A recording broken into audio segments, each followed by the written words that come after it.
everyone and welcome to Literature Siksha. My name is Tanisha Jaiswal and in this video we will discuss about the changes that have been introduced in CUET PG 2024 examination. So without further ado, let's get started.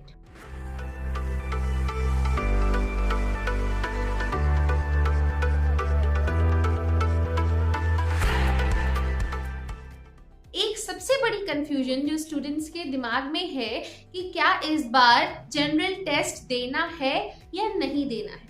So let's talk about the changes. First of all, there is change in the structure of the examination. इससे पहले आपका जो exam था वो 400 marks का होता था, जिसमें 100 क्वेश्चंस आते थे और ये क्वेश्चंस पार्ट ए और पार्ट बी में डिवाइडेड होते थे. आपका पार्ट ए में 25 क्वेश्चंस होते थे और पार्ट बी में 75, जो आपका डोमेन सब्जेक्ट है उससे 75 क्वेश्चंस आते थे. इसको कंप्लीट करने के लिए आपको 2 आवर्स का टाइम मिलता था. ये था जो 2023 तक होता था. For 2024 there are some changes. Now you will get 1 hour 45 minutes, that is 105 minutes to complete your examination. Part A को एग्जाम से हटा दिया गया है, बट अभी ये क्वेश्चन रहता है कि क्या आपको पार्ट ए सेपरेटली देना है या नहीं, तो उसको भी हम इस वीडियो में अच्छे से डिस्कस करेंगे. इस बार आपके पास 75 क्वेश्चंस होंगे फ्रॉम योर डोमेन सब्जेक्ट, जो भी आपका रिस्पेक्टिव सब्जेक्ट है. 1 hour 45 minutes आपको टाइम मिलेगा उसको कंप्लीट करने के लिए.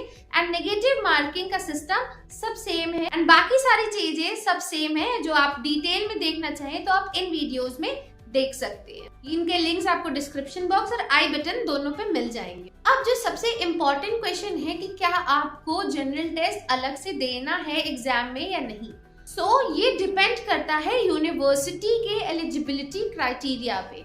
अगर आप वो इंफॉर्मेशन बुलेटिन देखेंगे जो CUET PG के लिए NTA ने रिलीज किया है, उसमें भी क्लियरली मेंशन है कि एलिजिबिलिटी क्राइटेरिया आपको खुद चेक करना होगा.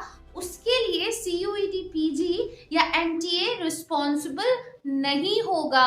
आपको जिस भी यूनिवर्सिटी में जाना है उसके एलिजिबिलिटी क्राइटेरिया और उनके रिक्वायर्ड पेपर्स क्या हैं वो आपको खुद चेक करना होगा.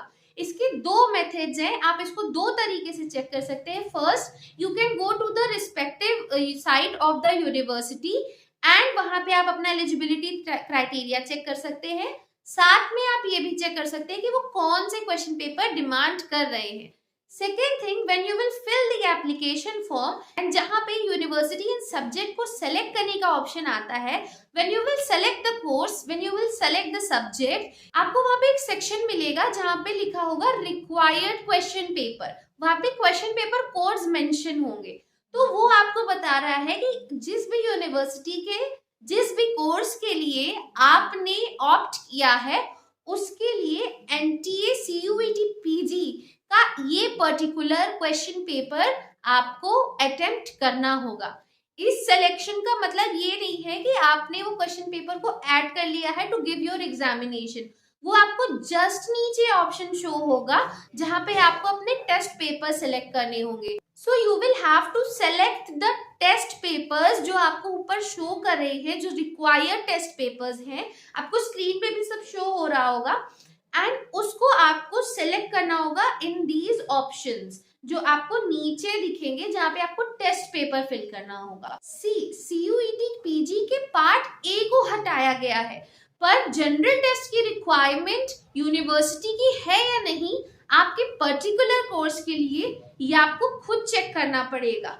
अगर यूनिवर्सिटी डिमांड कर रही है separately for the general test, then आपको वो जनरल टेस्ट देना पड़ेगा, या उसके अलावा भी उनकी जो रिक्वायरमेंट्स हैं फॉर द पर्टिकुलर कोर्स वो आपको देना पड़ेगा. एंड वो आपको जब आप फॉर्म फिल करेंगे वहां पे भी शो होगा and you can check it on university's website. ठीक है, some universities haven't release their prospectus yet, but जिन्होंने कर दिया है, make sure you check your eligibility criteria and the requirements of the university for the particular paper or for your particular subject.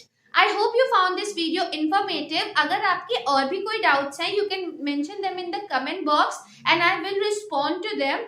And if you find this video informative, make sure to share it with your friends. So please like, share and subscribe to Literature Shiksha for more such updates and informational content.